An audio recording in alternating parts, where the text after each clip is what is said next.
So I'm going to share my story.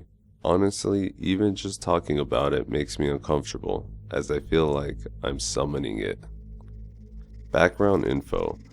I've had sleep paralysis since I was a child. Look up what that entails. Usually it's shadowy figures with a very heavy presence. It sucks. I was 10, just moved to the US, so all we could afford was this very small house directly across from a cemetery. This probably had nothing to do with it, but it certainly didn't help calm my 10-year-old self. My grandma always gifted me these porcelain dolls. You know the ones. They need a stand to hold them straight, and they are creepy looking with glassy eyes. I had a shelf in my room which was in the basement where I kept this doll collection. They always creeped me out, but since they were gifts, I kept them. One time my grandma brought me this extremely creepy doll. All the other dolls had some coloring in their faces, blush cheeks, and etc. This one didn't. She wore a deep red velvety dress, had extremely pale skin, and glossy, dead-looking blue eyes, with straight blonde hair and bangs that were a little too short. She freaked me out. Soon after, I started having extreme sleep paralysis. Prior to this, my experiences were tame and just involved seeing a shadowy figure. Now I started hearing loud manic laughter mocking me, telling me that my family couldn't hear me and I couldn't yell for help. Coming from a religious country, I immediately started praying loudly in my mind and yelling in my head that I believed in God. Now, I'm not really that religious. I don't go to church, but I did go to Catholic school for a few years. In this situation, this is all I could think of to scream. This kept reoccurring multiple times a week to the point I learned to sleep with my television on, and sometimes all the lights on, because that would allow me to know the passage of time during the paralysis, whether I was awake or not.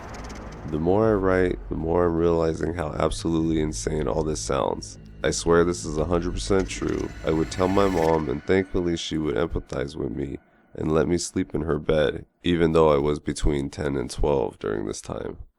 The climax was one day, during the daylight after school, I went downstairs and the feeling of dread that usually came right before I had sleep paralysis came over me. Except this time, I was fully awake and it was daylight.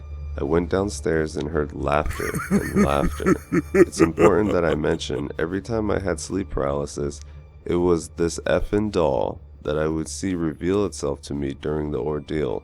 I went to my room to find a sticker of an angel ripped in half. It was previously pasted to my bed frame. I ran upstairs. From there, I couldn't go to the basement alone. I had to either ask my brother to come with me or someone else. We moved my bed upstairs and I shared a room with my mom.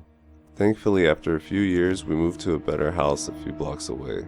My aunt was helping us move. She has a really good intuition. She dreams about people's pregnancies and whatnot. So we never really mentioned what I went through with her. It was something we kept in-house. She stayed behind doing general cleaning while everyone was at the new house unpacking. When my mom came back to pick up more stuff, my aunt asked her if she had felt or seen anything in the house. My mom asked why, and my aunt casually said, "Oh, I asked because when I was cleaning alone, I saw a small child going around the house." My mom was taken back, as obviously she knew what I had been claiming, and I even told her I felt it was a young person. That doll did not come with us to the next house. I do still have occasional sleep paralysis, but since I've had them so much, I know all the warning signs and can usually get myself out of it. The laughter never came again, though.